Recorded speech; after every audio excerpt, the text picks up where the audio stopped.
So today the plan is we're going to take up assignment number 1A.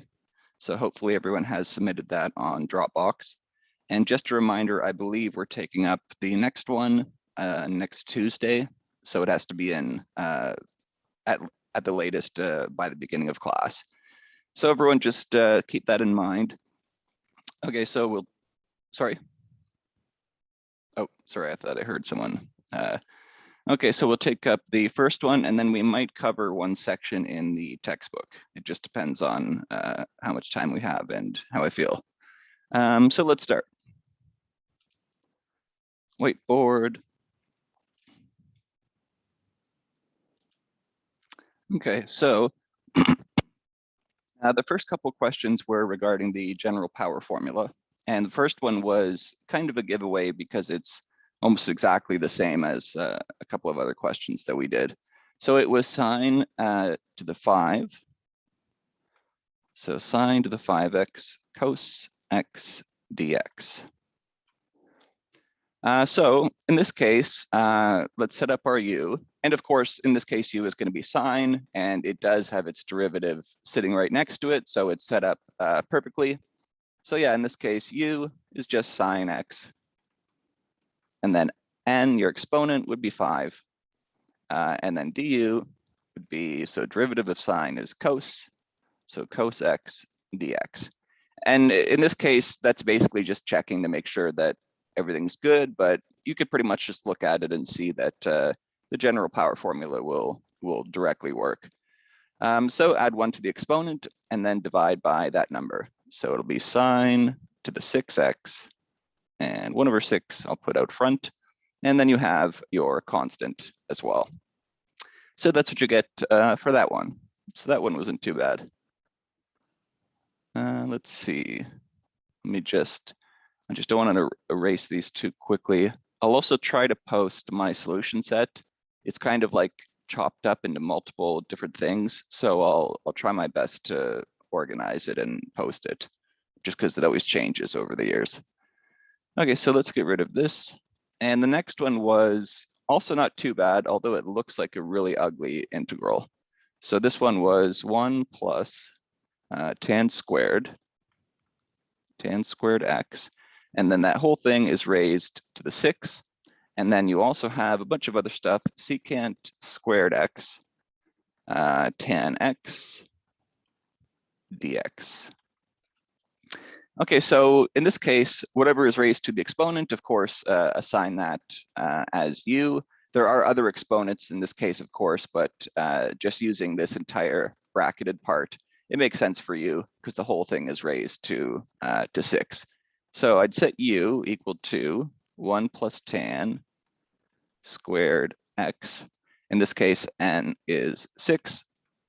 And then for du, you have to be a bit careful with this one. So for du, the 1 disappears. For the tan, first the 2 comes down, and then the tan x just stays the same at that point, but you subtract 1 from the exponent, and then you have to take the derivative of the quote inside function, since this is a trig function, but also has an exponent. So in this case, you have to take the derivative of tan, which is secant squared. So secant squared x dx.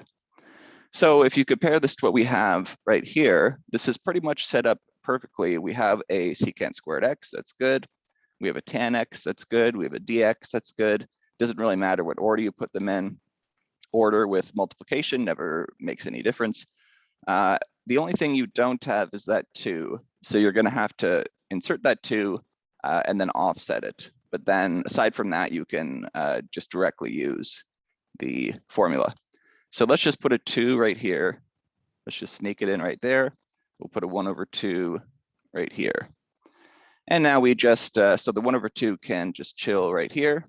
Now we add 1 to the exponent and then divide by that number. So 1 plus tan squared x raised to the 7. And then you have that divided by, sorry, this looks weird, divided by 7. Sorry for my poor writing. And in this case, you could just combine the 2 and the 7 and just have a 1 over 14 out front. Oh, plus constant.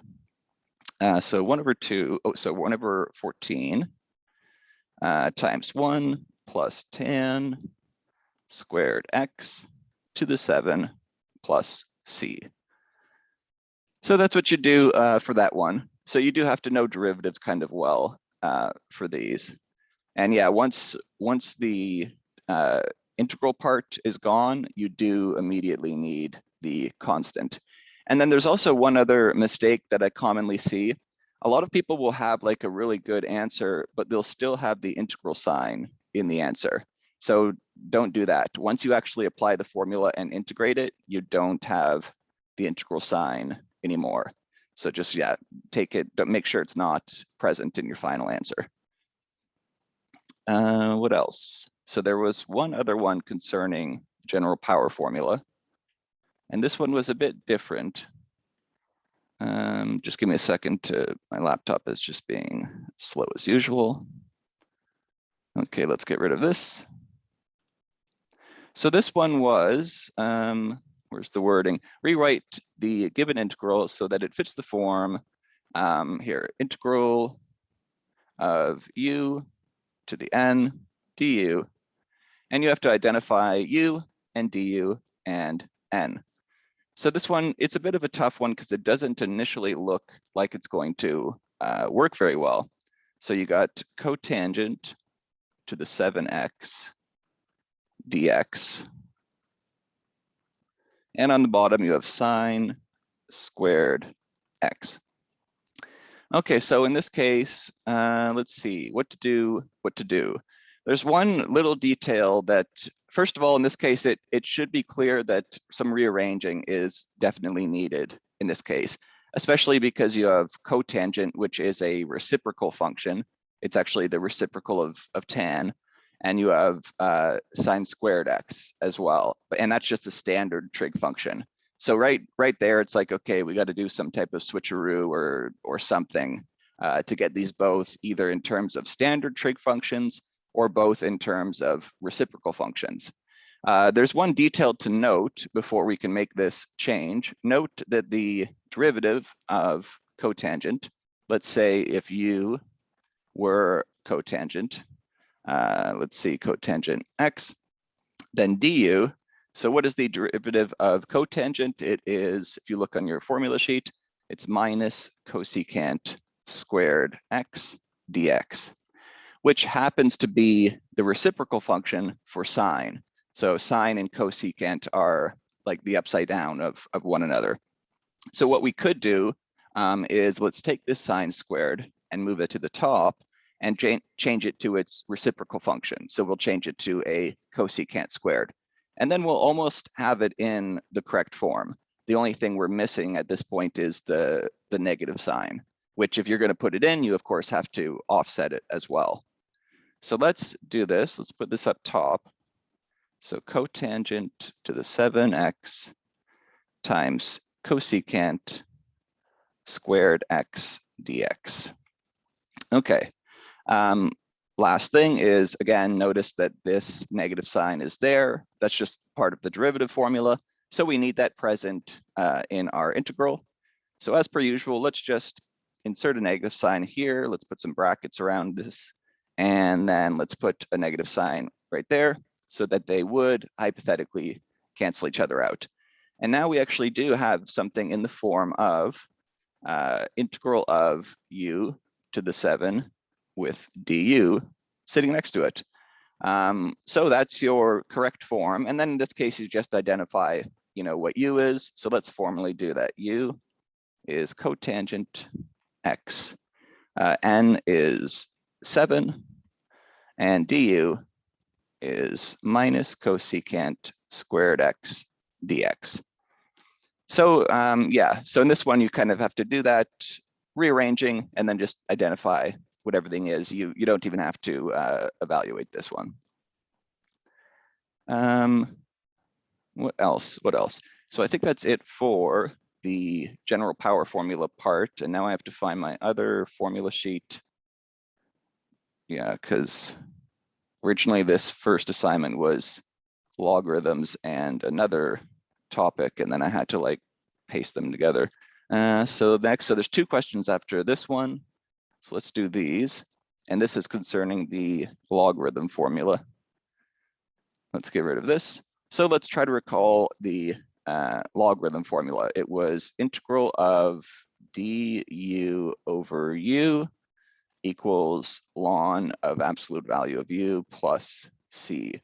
Was that how they stated the formula? Let's double check. We got the chapter 28 formula sheet. So that's a really good one. That's a 2-page formula sheet that covers everything in the chapter.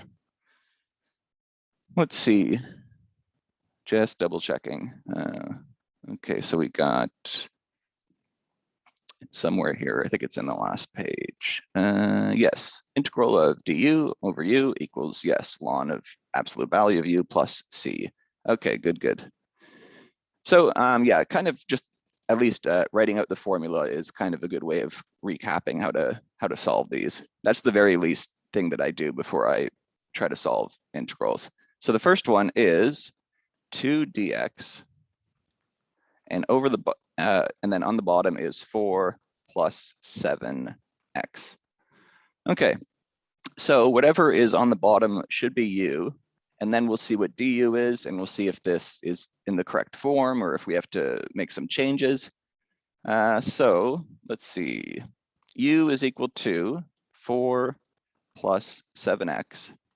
So du should be equal to, in this case, the 4 just diminishes to 0. Derivative of 7x is just 7 dx. So we don't quite have the correct term on top. We have a 2 dx, but we need a 7 dx, which might further confuse people because there's already a 2 there, and then we got to make an adjustment with a 7, and it's like, what the heck is going on? So in this case, let's stay consistent with how I always do these. I'm just going to take the 2 and just put it outside the integral so we don't have to worry about it, and then we'll figure the 7 out. So goodbye 2 for now. You could chill over here, and you get dx over 4 plus 7x. Okay, so I like that a little bit better. So now we're just concerned with that 7. So we want a 7 on top. So let's do that. Here is a 7. And of course, we have to offset the 7 by dividing the integral by 7. In this case, I would just put a 7 under this 2. And then the 7 over 2 can also just hang out there. And now it is finally in the correct form. So it should be 2 over 7 ln of absolute value of u plus c. And then let's put in the actual value for u. So 2 over 7 ln of absolute value of 4 plus 7x plus your constant. So that looks good. Yeah, so that would be my advice for doing this type of rearranging, is just to keep everything kind of very, very separate and just do things one at a time. And one more, which is a little bit different because it's a definite integral instead of an indefinite integral. So it has upper and lower bounds, and therefore your answer will be an actual number. Let's get rid of this. Okay, so this one is the integral of 2, it goes from 2 to 1, and it's x to the 3 plus 1, and that is over x to the 4 plus 4x. And then dx is up here. Okay, so what should we do for this one? Of course, the bottom should be u. So let's set u equal to the bottom. Let's take du, and let's see if there's anything that we have to do in this case to rearrange this. It looks like there will be one adjustment that we'll have to make. It looks like we'll have to adjust for 4 that's going to be down there. But let's see what we get. So u is equal to x to the 4 plus 4x. So du is going to be, so the first term will be 4x cubed plus, and then derivative of 4x is just 4. So we got 4 times x to the 3 plus 1. And if you wanted to, you could factor out the 4 as well, and you could get 4 times x to the 3 plus 1. And that actually allows you to effectively compare it to the top, and the top actually looks perfect we just need a 4 times the entire top, and then we'll offset it with a 4 outside the integral. And I think that's the only, yeah, it looks like that's the only thing we need to do. So this one's not too bad as well. So let's do that. So let's put a 4 here, and we need some brackets because the 4 is applied to this whole thing. So let's put a 4 right here, and let's put a 1/4 right there. So now we apply the formula, and it should be 1/4 ln of absolute value. Oh, and then we'll have our upper, I'll write the upper and lower bounds in a second. So we should have ln of u, and I'm not going to bother writing the constant because you don't need a constant when you have a definite integral. So this is 1/4 ln of absolute value of x to the 4 plus 4x. Okay, and then we'll put our, where should we put them? Let's put it right here, and we got 2 and we got 1. So let's just double check this. This looks good. Good. Okay. And actually, in this case, you don't even really need to bother with the absolute value anymore, because if you plug 2 in and you plug 1 in, you're going to get positive numbers regardless. So it's a bit of a moot point at this point, but it doesn't really matter. Okay, so now let's actually plug our bounds in, and let's just keep the 1/4 on the outside of everything. What type of brackets should we, actually this isn't, I'm just trying to figure out how many steps we should do. Let's imagine plugging the 2 in, but for figuring out the number, let's just do it at the top, because I don't want to have to keep rewriting things.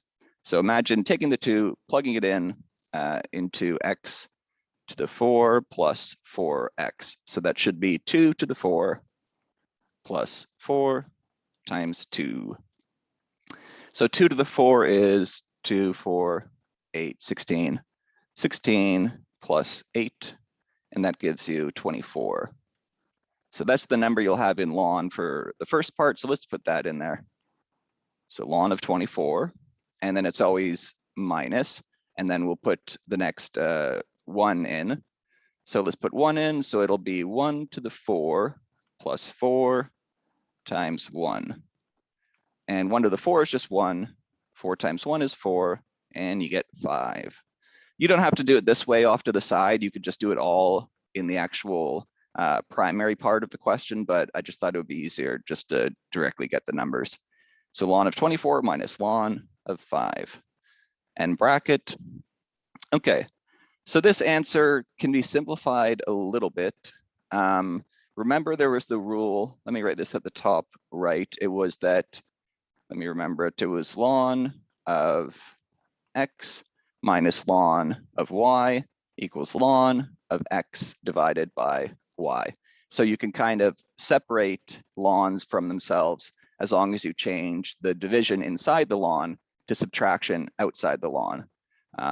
Yeah, so it's a pretty neat rule. So in this case, we can combine this, and it just kind of looks aesthetically a little better as an answer. So we can combine it into one ln, and it should just be 24 divided by 5. So as an answer, that's a perfectly fine answer because ln of 24 over 5 is most likely an irrational number. So this is technically the most accurate depiction of this answer, but let's also get a numbered answer as well. So ln of 24 over 5. And in this case, I would do ln bracket 24 divided by 5, and then end the bracket, because it's 24 divided by 5, that entire fraction inside of ln. So you got to use brackets. Otherwise, it'll mistakenly think that it's ln of 24 divided by 5. They'll think 5 is a regular number. So use brackets. So that is 1.568, a bunch of stuff. And now let's multiply that by 1 over 4. So let's multiply that by just 0.25. And we get, let's go to 6 decimal places. Ooh, and let's use our fancy squiggly equal sign because we don't get to use it very often. 0.39215. I'll just use all the digits it has. 3979. In general, just go to 6. 6 is fine. 6 is usually like the minimal accuracy for for a lot of different a lot of different areas, like in finance and stuff like that. So 6 decimal places is the standard. Okay, so that one wasn't too bad. I would definitely accept, like I'd accept a numbered answer. I'd accept this. I'd probably take 1 mark off for this just because it's not really quite a whole answer yet, and it can be simplified.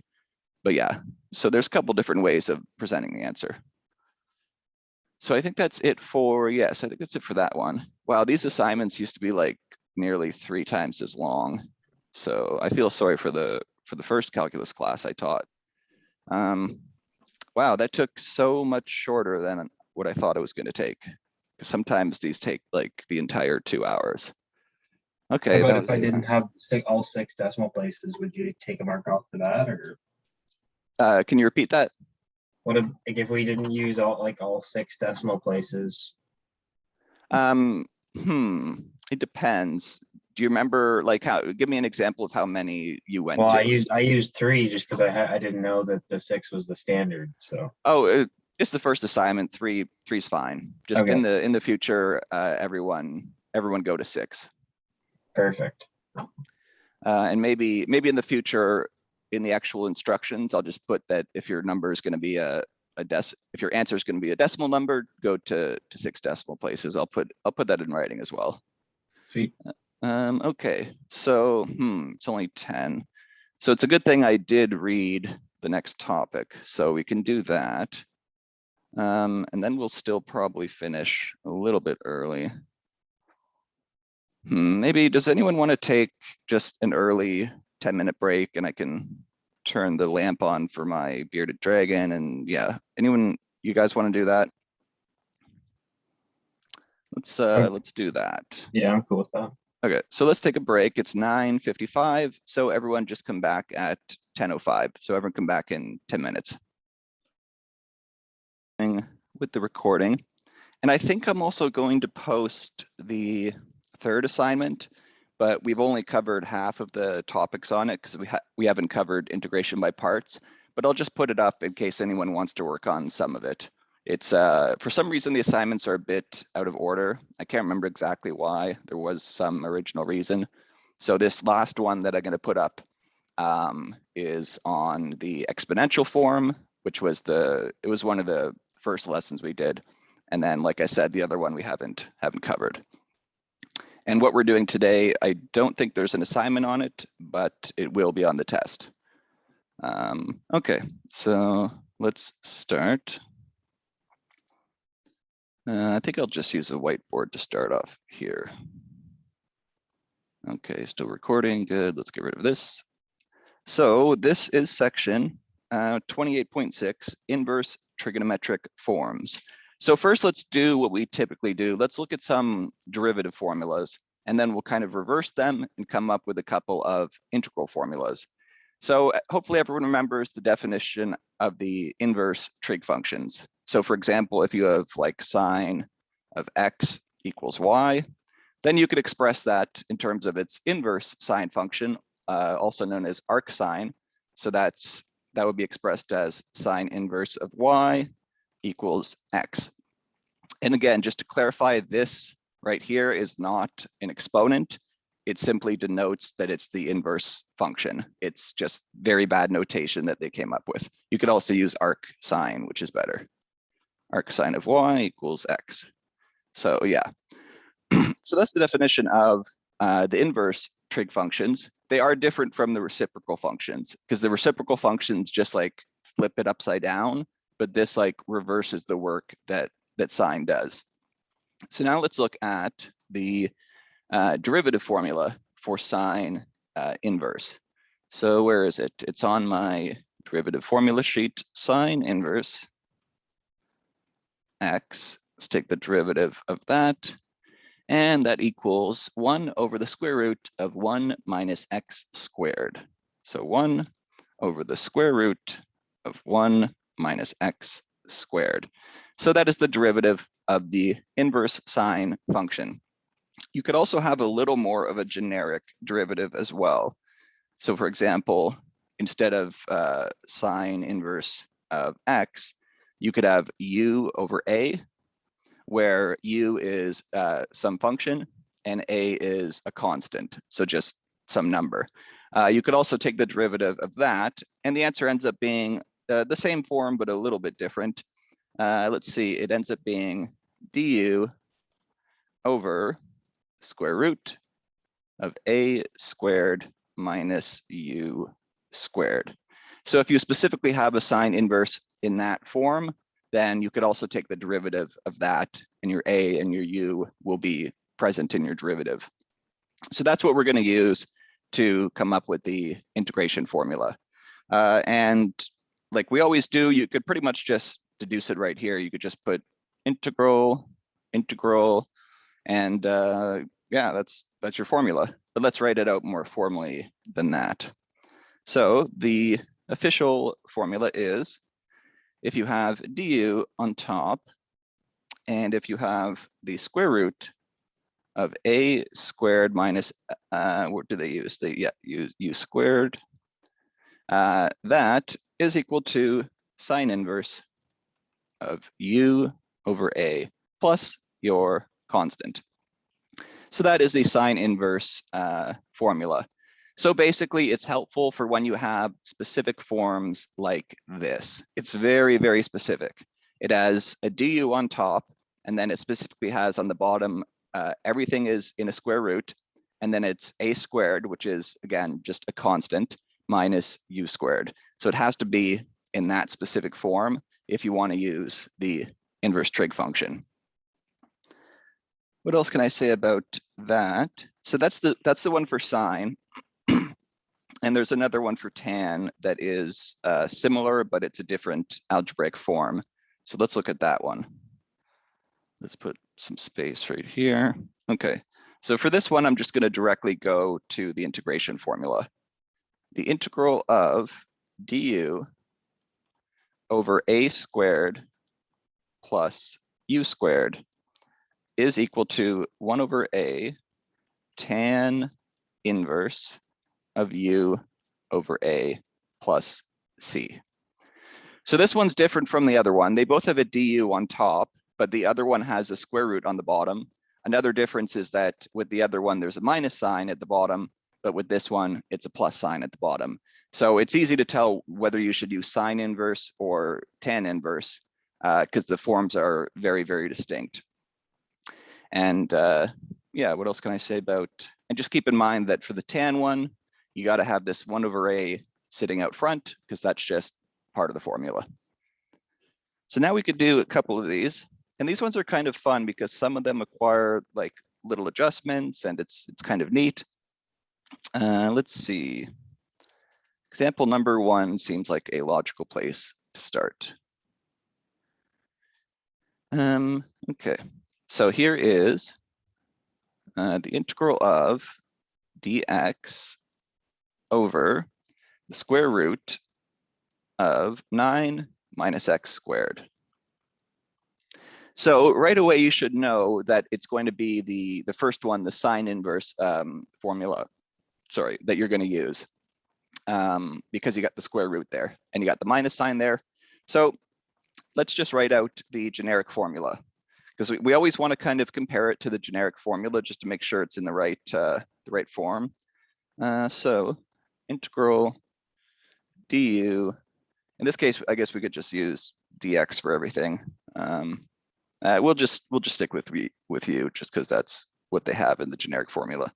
So square root of a squared minus u squared is equal to sine inverse of u over a plus your constant. Okay, so with this, you have to be really careful because a lot of people go directly to the answer here, and there's a consistent mistake that they always make. So to play it safe, let's just look at what we have in the square root for each of these. So for one of them, we have 9 minus x squared, right? For the other one, we have, I'll just write an equal sign. We have a squared minus u squared. But notice the answer only has a in it, not a squared. So basically what you have to do is you have to realize that this 9 right here is a squared. So and then for the rest of it, you don't really have to worry about it because x is just u. So that's no worry. So in this case, 9 is actually a squared. Yeah, whatever you have in the bottom, this number, it's always a squared. So in this case, what you need is a. So let's take the square root of each of these. So the a is just going to be 3. So square root. So 3 is equal to a. So that's one thing you got to be careful of, because a lot of people in their answer will have a 9 present in their answer, when in reality, they shouldn't have that, because it's not a squared in the answer. It's just a. It is a squared in the original integral, but that's why you have to kind of take that into account. So here a is 3, and then everything else is fine. U is just x. We got du and dx on top, perfect. So I don't really think there's anything else we have to do except just use the formula. So this should be sine inverse of x over 3 plus your constant. So that one wasn't too bad. Is that all we need to do for that one? Yeah, I guess it is. Okay. But it's a good point. Just always keep in mind that whatever the number is here, the square root of it will be what's in the answer. Yeah. So like if it's 9, you'll have a 3 in the answer. If it's 16, you'll have a 4 in the answer. If it's 25, you'll have a 5 in the answer, etc. Those are just the nice squares. The next one looks like an interesting one. Oh, they use a neat trick in the next one. That's really cool. Let's do that one. So example number 2. So this one is an application problem. It says the volume flow rate Q in meters cubed per seconds of a constantly flowing liquid is given by, it says, here, I'll just write it down. It says Q equals 24, and it is the integral from 2 to 0. So it's a definite integral. So the number will be, the answer will be a number.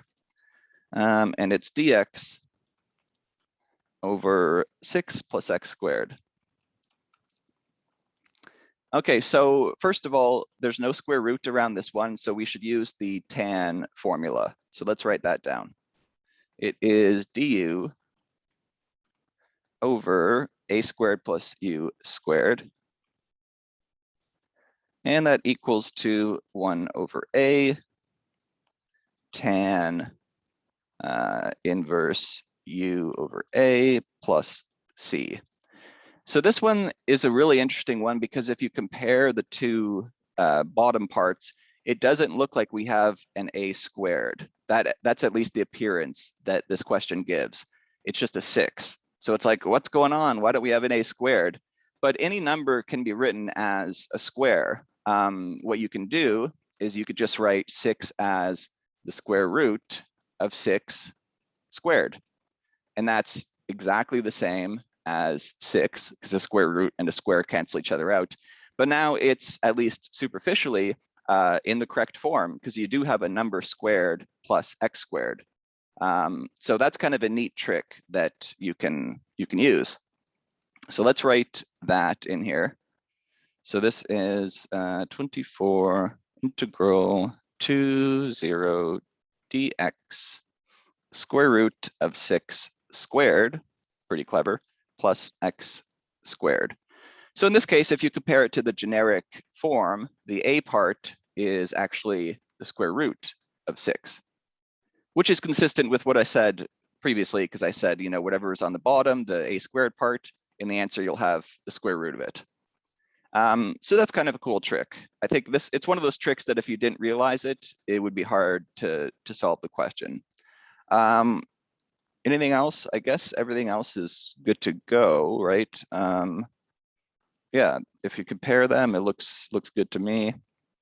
Okay, so let's write our answer. So it'll be 24, and then we'll have to do our bounds. So let's do, what's the best way to do this? I don't want to make this too ugly. Okay, let's just see what we get. 24 upper bound, or whatever it's called, upper bound, lower bound right there. And we should have, so 1 over a, so 1 over square root 6, tan inverse of x over a, so square root 6. And you don't need a constant because it's a definite integral. Okay, best way to do this. Since there's a constant in front of the tan, why don't we just take that out and put it with the 24? That way we don't have to have it in there when we plug in our bounds. Just like with an integral, you could take constants out of these little two lines that denote your bounds. You're allowed to do that. So let's just take that constant out. So let's just do 24 outside, and we'll put over square root 6 just to take that number out. And then everything else will be the same. So tan inverse of x over square root 6. Okay, so now we just have to plug in 2 and plug in 0. And I think that in this case, I think we'll just straight up have to use a calculator. I'm trying to think of how, I always like to not use a calculator, but when we plug these numbers in, I'm just trying to think of if we could use special triangles to solve them. But I think a calculator is the way to go here. So anyways, let's just plug them in. I need some room. Let me just erase this right here. So this will be 24 over the square root of 6, and then plug 2 in. I'm going to use brackets right here. So tan inverse of 2 over square root 6 minus, and then plug in 0. So tan inverse of 0 over square root 6. Okay, so let's just check out the tan inverse of 0, because 0 over square root 6, of course, is just same thing as 0. So I'm hoping that that is just 0. And I think it is, because I'm picturing the tan graph, and yeah, it crosses at 0, 0. So it seems like this would also be 0 at 0, but that's whatever. Let's use the calculator. Tan inverse. So find tan, and then it'll be a second function that you have to hit to get to tan inverse. Tan inverse of 0 is equal to 0. Good, that simplifies this part. So this part, we don't have to worry about it. It's just 0. How should we do the next part? So for the next part, let's do, so tan inverse of 2 over square root 6. The way I like to do this is I like to use the answer button. The answer button rocks. So like, for example, you could do 2 divided by square root 6. If you want, you could do like the inside part first, hit equals, and then you got that number. And then what you could do is tan inverse, and then you hit the ANS button, and that'll feed that number into tan inverse so that you don't have to like rewrite stuff on your calculator, and it allows you to do stuff in the order that you want. So the answer button is really great. It's just ANS. So I just hit the answer button, and it plugs that in, hit equals, and we get, and for now, I'll just leave the 24 over square root 6 part as it is. We get 24 over square root 6 times 0.684719,203. Not really much. Yeah, I don't know why I even bothered writing that, because I'm going to have to, take the 24 and the square root 6 into account. So kind of pointless to write that, but whatever. So now let's do the rest of it. So multiply by 24,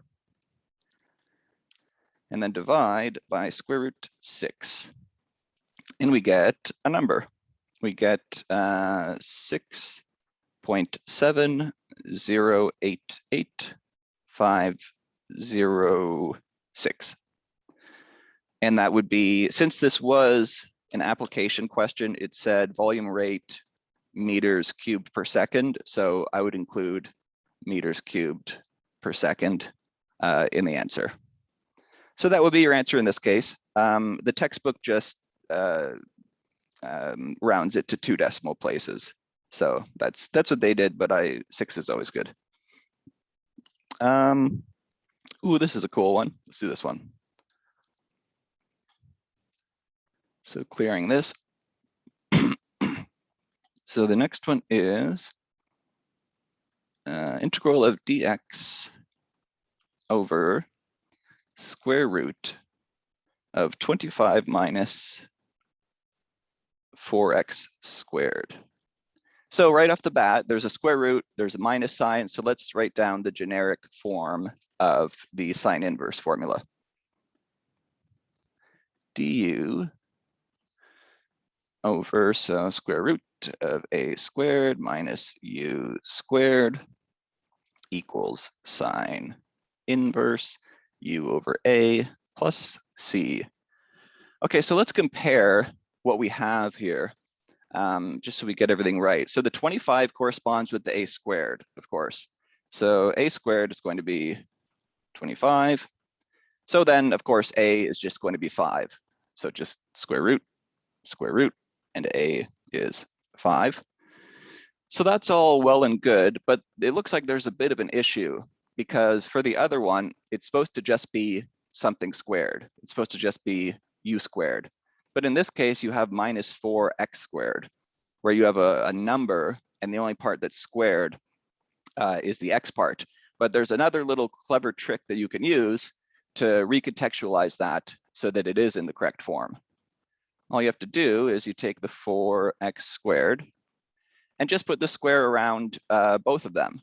But in this case, you'll have to change it to this right here, because now that the square is applied to both of them, it would basically attach itself to the 2, and 2 squared is 4. So that's perfect. And it would attach itself to the x, and that's the x squared part. So it is the same as what it was, but now it looks like a thing squared, which is what we need. So it looks like u, if you compare this to u, u is going to be 2x.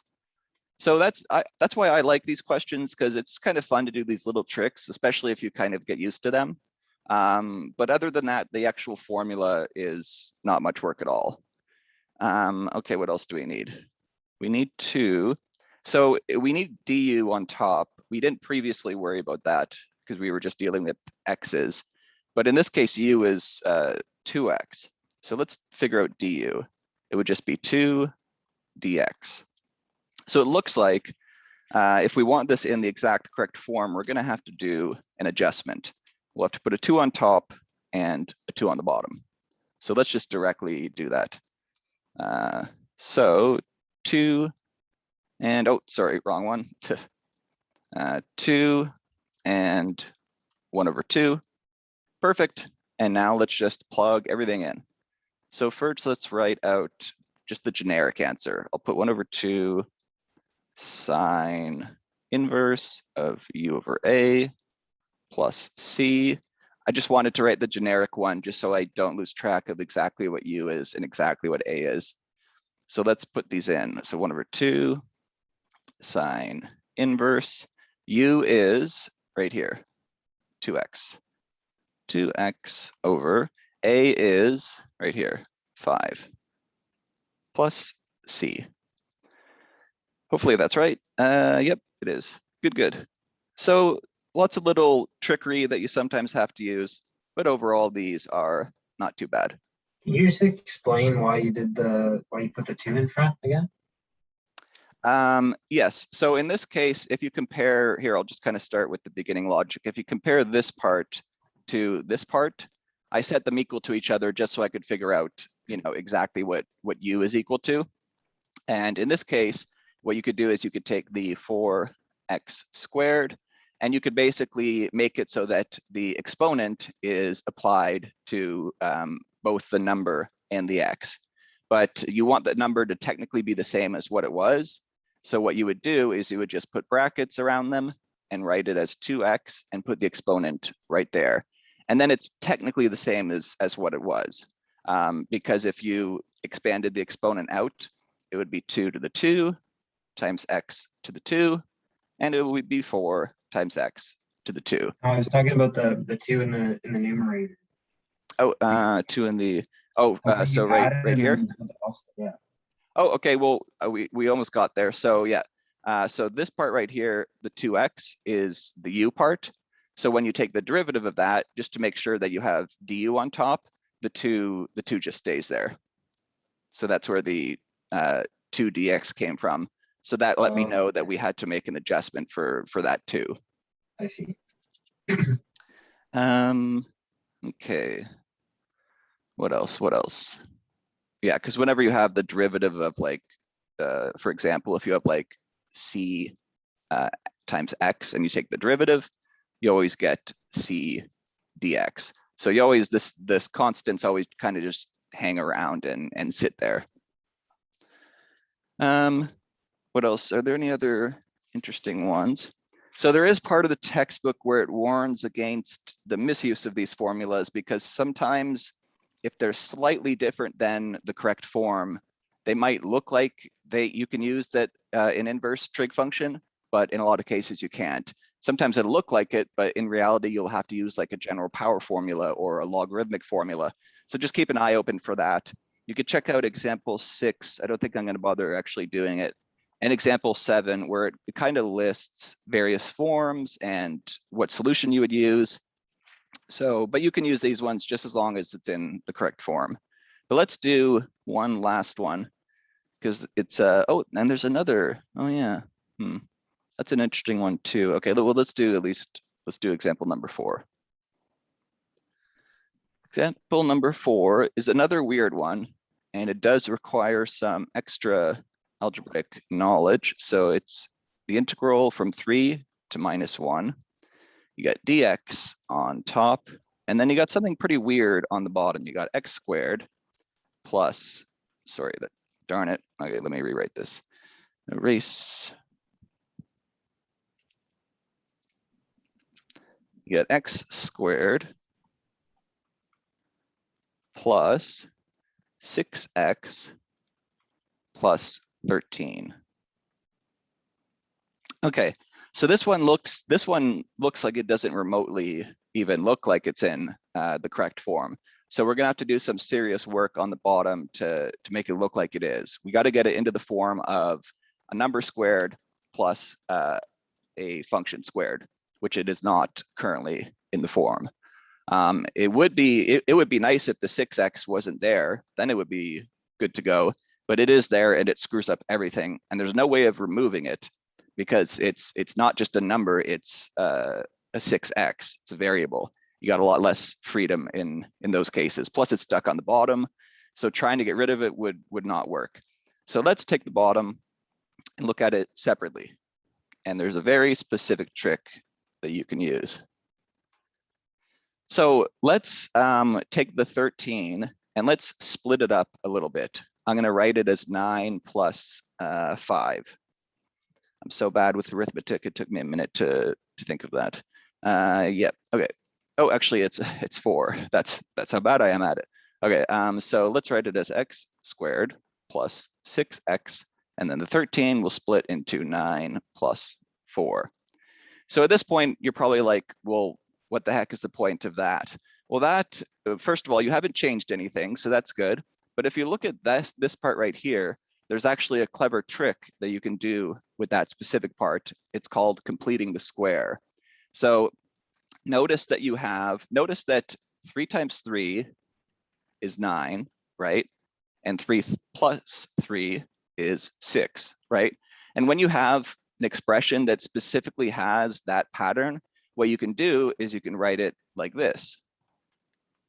You could kind of condense it and write it as x plus 3 squared. And only when it's in that form, only when the last number is the square of something that the middle number adds up to. So that's why I mentioned that 9 is 3 times 3, 6 is 3 plus 3. That lets me know that I can do this. It's called completing the square, and you use a 3 in your little final product. So it's a super cool trick, but again, only when you have that form regarding the number and the middle variable. And then the plus 4 remains here. So we've completed the square. Oh, and with the plus 4, you could actually write that.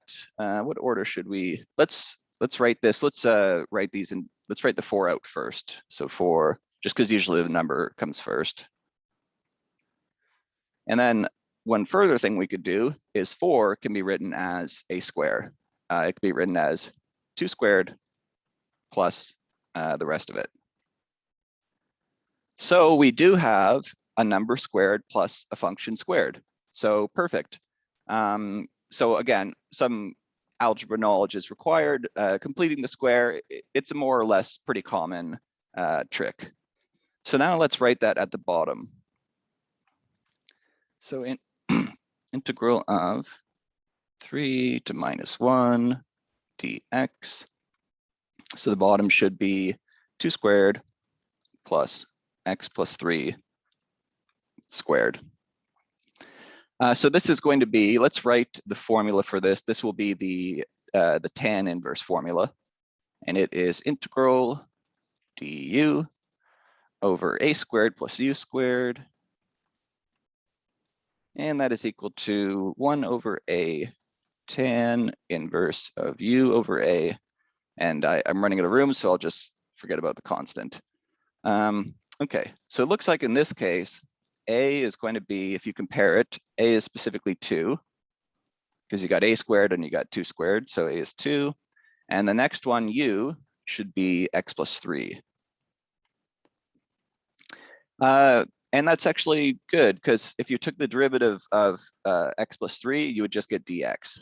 The 3 would diminish to 0, and that is what you have on top. You just have a dx, so you don't have to worry about any adjustments. So you could just directly plug everything in now. So let's do this. So, and then we also have to keep into account, take into account the upper and lower bounds. So here's one of these lines, and it'll be 1 over a, so 1 over 2 tan inverse of x plus 3 over 2.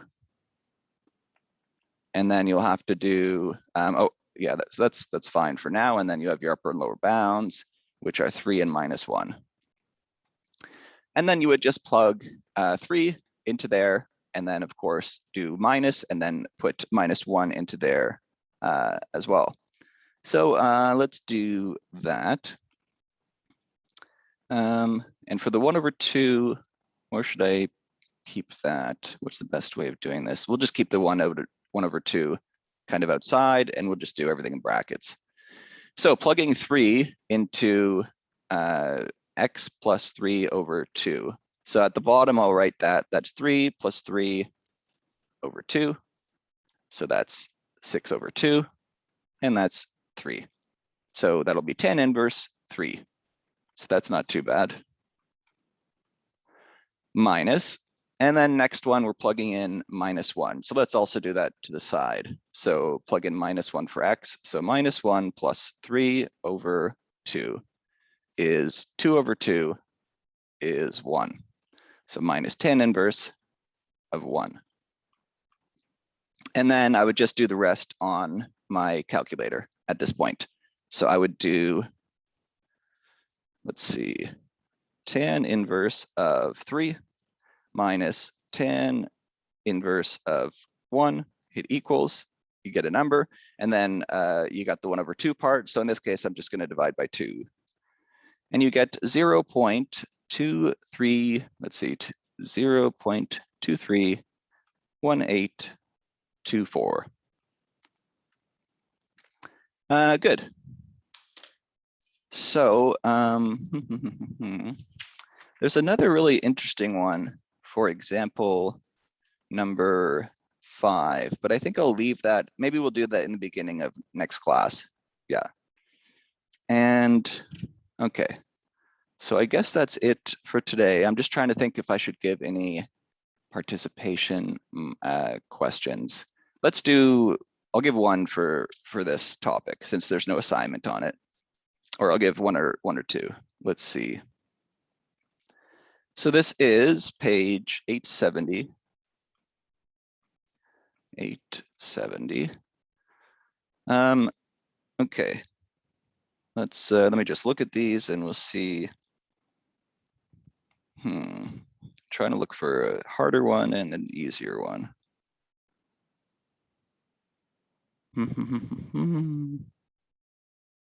Yeah, 7 is a cool one and 5 is a cool one. So let's do that.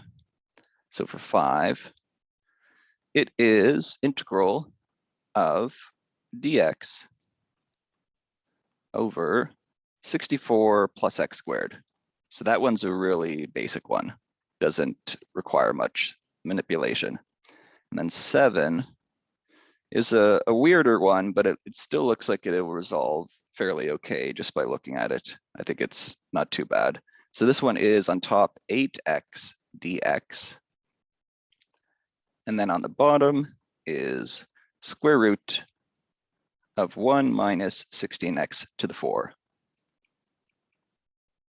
So in that case, you're going to have to use some trickery similar to what we did, where we had to where we did this, where it was 4x squared equals 2x all squared. You'll have to do some trickery like that in this one for sure. Okay, let me just write these down for myself. Okay, page 870, number 5 and 7. So we'll take these up next Tuesday in the beginning of class, and we'll also take up the second assignment in the beginning of class, and the third assignment will be up, but no due date yet. That is a summary of everything. So I think we're good to go. Let's stop the recording or stop the sharing. Does anyone have any questions? Everyone seems good. Okay. So cool. I'm just going to stop the